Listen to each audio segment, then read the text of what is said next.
has everything. Perfect. Good. I mean, if I had to come up with one complaint, it would be that my coffee is not quite hot enough. But, yeah, I can't imagine a situation, you know, where I would have to come up with a complaint. And how is our real maid, Stephanie, doing in Newport? The Vanderkellens are pampering my prego partner to death. She's not sure she can survive another 3-day facial. Morning, gang. Oh, hi, Paul. Hi, Paul. Please feel free to sit in my seat. Oh, thanks. Could you heat this up? That's what I pay me for. Dick, I came up with a great title for your Vermont Today special. Hidden Shame, the Silent Burden. What's with the snort, Harris? Well, it's just that when I was a VIP at PIV, I was on top of things. But then I was a professional producer, not some stage manager / donut wrangler who just happened to kiss up to the right head cheese. I bet your professionalism comes in real handy now that you're a bag boy. Boys. Are you saying that we aren't going to have any guests? Dick, it's not easy finding people who will talk about their shameful secrets, especially in a town where no one's done anything shameful. Well, I have to agree with Michael Snort. I mean, without guests, you know, this show is going to be lacking a certain something. Dick, don't worry, you'll have your guests. We're offering an incentive. Anyone appearing on Vermont Today gets a free weekend at the Stratford. Oh, goody, more work for me. Morning. Morning, George. Oh, hi, Paul. Oh, hi, George. Here, take my seat. I kept it warm for you. Ooh, you sure did. See you Sunday, Dick. Bye, Joanna. Hey, Mikey. Clean up on aisle 6. Joanna, could you heat this up? Why didn't you just get Paul to sit on it? Well, Dicksters, don't worry about your special on Sunday. I'm sure Paulie will find you gobs of guests. You never told me you were doing a special Vermont Today. Sometimes I don't feel like I'm part of your life anymore. Well, it isn't much of a special, George. The guests, if there are any, are going to talk about a hidden shame in their lives and then spend a weekend at the Stratford. What a weird concept for a show. Dick, would taking someone's car and driving it into a swamp be considered a hidden shame? Well, unless you're one of the Dukes of Hazzard, yes. Why, George? My hidden shame happened over 40 years ago. There was this street gang I wanted to join. Well, actually, it wasn't a street gang because the streets hadn't been paved yet. It was more of a dirt road gang. To pass my initiation, I had to sneak into a car, turn up the radio real loud, and then run like the dickens. Tough gang. Anyway, I found a car with the keys inside and started it up so I could turn on the radio. But there was a problem. The car was in gear. Whoops. Yeah, that's what I said just before the car plunged into Johnny Cake Swamp. Would you like to go on my show and tell your secret to the public? No. This whole town thinks of me as little Mr. Goody Two-Shoes. I'd hate to lose that image. Well, we could hide you behind a screen and alter your voice. Like you did with that guy that squealed on the mob? Tommy Azari? Is that who that was? No. Okay, you talked me into it.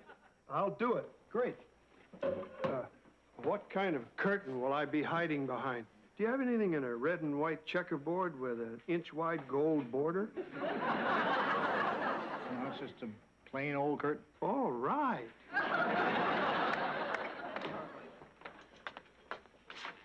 Heat it up, Joanna. Heat it up, Joanna. How does Stephanie take this crap? And now it's a special Vermont Today starring Dick Loudon. Hello and welcome to a special Vermont Today we're calling Hidden Shame, the Silent Burden. Our guests will be talking about the years spent living with shameful secrets and the joy they felt when they unburdened themselves. First up is Bruce Gordon. Hello, Bruce. Hi, Dick. It says here you are a compulsive gambler. How much would you say you lost during this period? Well, I've estimated at around 60,000 matchsticks.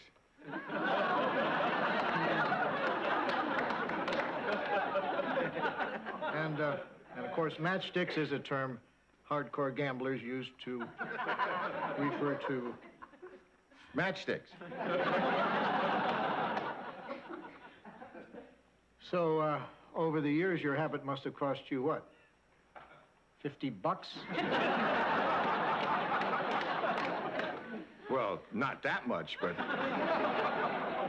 but it doesn't make my tale any less frightening. You see, I could never get my hands on enough matches. Eventually, I started stealing from my son's matchstick bridge. Kept praying he wouldn't notice the bridge getting lower. And one day, he looked at me, he said, "Daddy, why doesn't my bridge have any clearance?"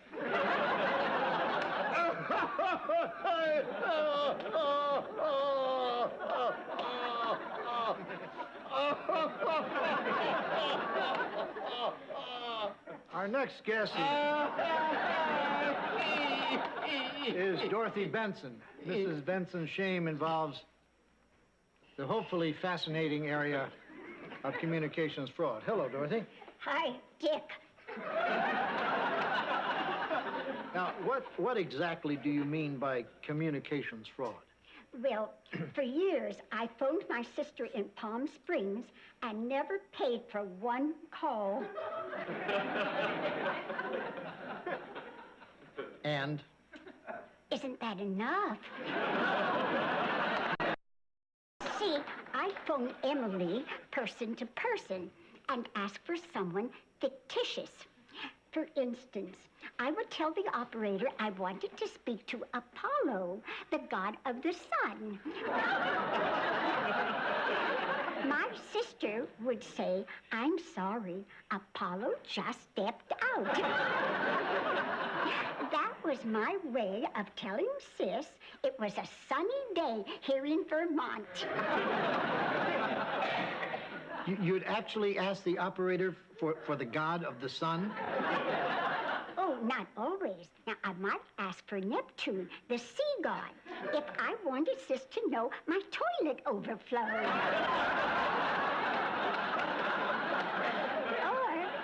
Or Hermaphrodites, to say I was feeling sexually ambiguous.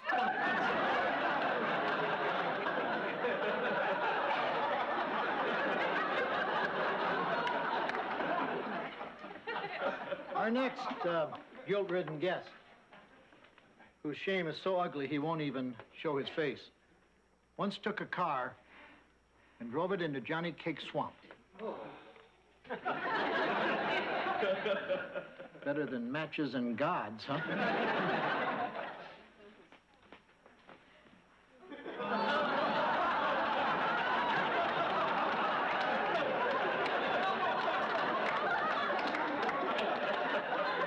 Hello, vile Mr. X.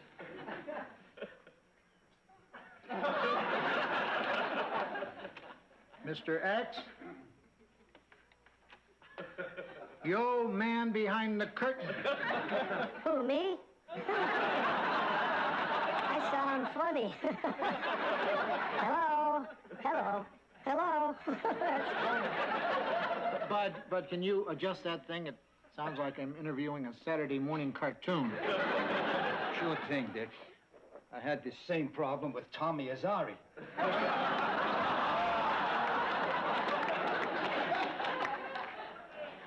Okay, Mr. X, tell us in your own words, but not your own voice, what led to this hidden shame.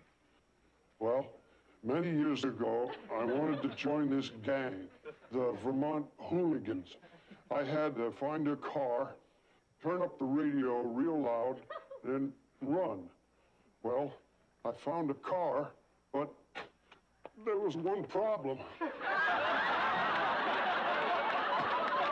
This car had been left in gear, so when I turned the key... Mr. X? Yes, Dick? That's George Utley.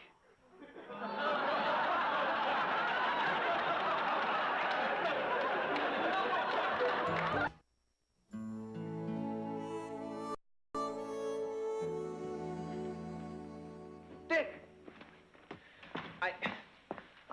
I just want to say congrats. Nay, super congrats. George popping his punum over that curtain was a brilliant fusion of tabloid TV and performance. When you see him, would you give him this? I talked him out of throwing rose petals at George's feet. There he is, Dick. Oh, right. Thank you very much, Dick. Well, goodbye, everybody. Where are you going? My guess is Hollywood called. What do they sound like, George? Young, I bet. I don't know what you're talking about, Michael, but then I never do. Go west, old man. La La Land awaits. Well, it's been nice knowing you. George, you aren't really going to La La Land. No, but I am going away to a place where no one's ever heard of Vermont Today. It may mean going over that hill, but I'm prepared to do so. Oh, George, you can't run away just because of Dick's show. I mean, it's not like anybody watches it. Even if no one watched, word will get out. By nightfall, a torch-carrying mob will run me out of town.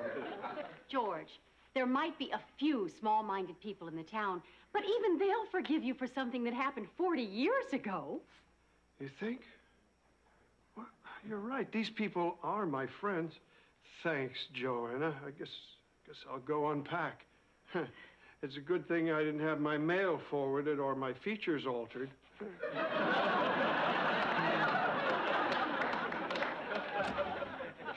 Attention.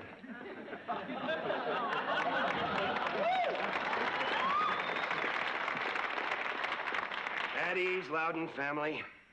What's up? We're informing everyone about the special meeting tonight. We're voting on whether or not to run George Utley out of town. Also, whether or not we should paint the gazebo. This is ridiculous. I told you that gazebo's a touchy subject. You aren't really serious about running George out of town. The man committed a crime. It's our duty to rid this hamlet of scum. I thought you liked George. We do. He's a lovely man. Being scum doesn't change that. Historical footnote. My father, Officer Shiflett Sr., was sheriff of this town when the case of the DeSoto in the swamp with the radio on occurred. It was the one crime he couldn't solve. It eventually killed him. Your father's still alive. The story has more impact this way. His dying wish was for me to become a peace officer and crack this case. Now that it's cracked, I can become what I always wanted, a night manager at Wendy's. We should go. You know how long it takes to round up a mob. Yeah, and getting it riled is a chore in itself.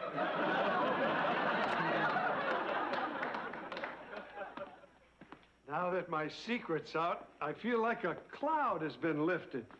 The sky's bluer, the grass is greener. Jim and Chester and Officer Shiflett were just here. I'll go pack my bags again. Once again, we'd like to thank George Utley for his fine work organizing this year's Ye Old Apple Day Festival. Let's hear it for George. Not so fast, George. There's still the matter of running you out of town.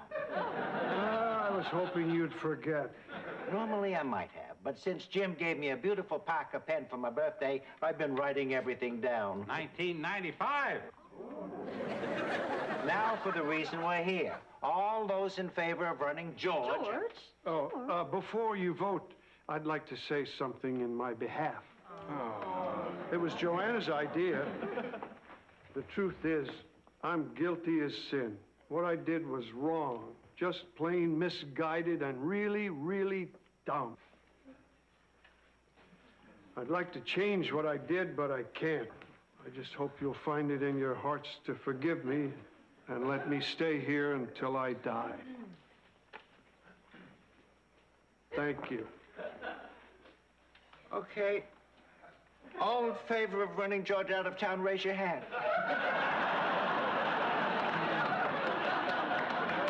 The citizens have spoken, George. You have 24 hours to get out.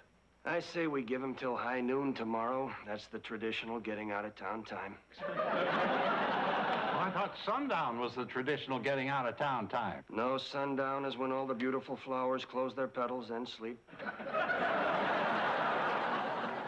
Someone should install a stupidity alarm in here. Those things are no good, Dick. Mine's always going off for no reason. Okay, thank you all for coming. And George, thanks again for a triumphant ye old apple day. Bye-bye, George. Call once in a while, pal. But this is idiotic. You people are such a bunch of hypocrites. I mean, everyone in this room has done at least one shameful thing. Haven't you ever heard the expression, let he who is without sin cast the first stone? No. As town librarian, I'm fairly certain that quote's from the Bible. Well, then, as a God-fearing Presbyterian, there is something I'm hiding. It has to do with how Chester won the last election for mayor. Jim Dixon, you said you'd go to your grave with that secret. Well, that was before Dick made me cave in with that fire and brimstone speech. I don't want to spend eternity in the hot place. Go ahead, Dixon. Spill your guts. Oh, dear, oh, dear. Well, remember how Chester won with 50 more votes than there are people in this town? Well, that was because he stuffed the ballot box. Let's run Chester Wanamaker out of town. As long as we're being loose-lipped, why don't you tell us how a man who makes $19,000 a year can own a 12-room beach house in fabulous Waikiki? Let's run Jim Dixon out of town. And to really punish him, let's give his beach house to me. As long as we're talking about sex,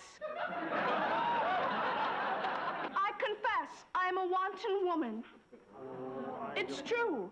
I've had intimate relations with several of the married men in this town, and I'm prepared to name names.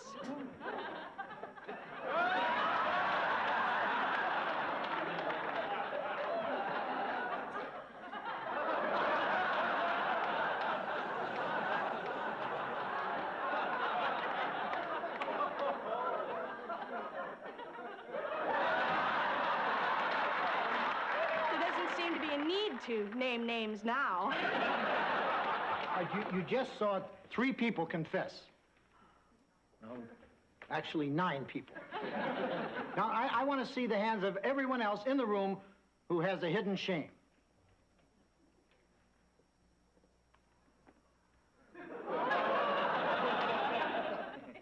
What did you do? I don't want to talk about it. It happened days before I married you. Days? Dick's right. We've all done shameful things. But not George. After all, his misdeed was a youthful prank. Our sins were much more heinous and premeditated, and sometimes committed 3 times in one night. Gee, I never heard of a whole town being run out before. Where would we go? Well, I have an idea. Since we've all done things to be ashamed of, couldn't we just stay here? I mean, this town is too big for one person, and I'd miss you guys. Okay, I move. We stay here for George's sake. All in favor? Aye. Motion is carried. Town stays where it is.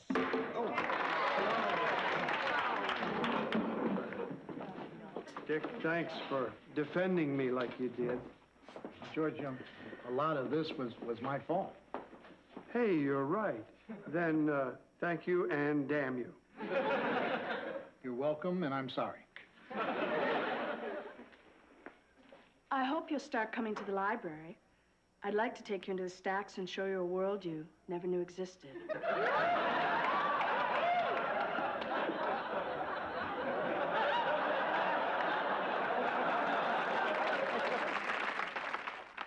Tell me again why we left New York. You thought New Yorkers were too eccentric? Right. You want to move back? Oh, I could never show my face in that city again, not after... Not after what? Oh, nothing. Would you feel more comfortable talking behind a curtain?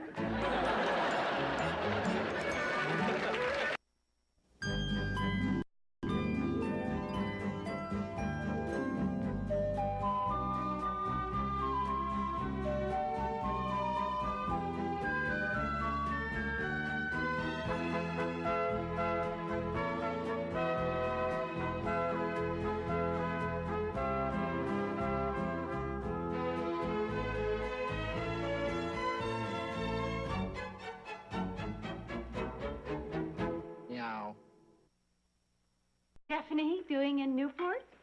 The Vanderkellens are pampering my prego partner to death. She's not sure she can survive another 3-day facial. Morning, gang. Oh, hi, Paul. Hi, Paul. Please feel free to sit in my seat. Oh, thanks. Could you heat this up? That's what I pay me for. Dick, I came up with a great title for your Vermont Today special. Hidden Shame, the Silent Burden. What's with the snort, Harris? Well, it's just that when I was a VIP at PIV, I was on top of things. But then I was a professional producer, not some stage manager / donut wrangler who just happened to kiss up to the right head cheese. I bet your professionalism comes in real handy now that you're a bag boy. Boys. Are you saying that we aren't going to have any guests? Dick, it's not easy finding people who will talk about their shameful secrets, especially in a town where no one's done anything shameful. No, I have to agree with Michael Snort. I mean, without guests, you know, the show is going to be lacking a certain something. Dick, don't worry.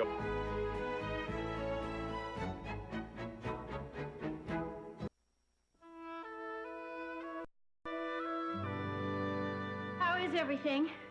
Perfect. Good. I mean, if I had to come up with one complaint, it would be that my coffee is not quite hot enough. But, yeah, I can't imagine a situation, you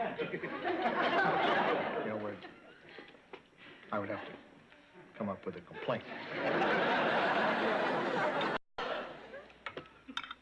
And how is our real maid?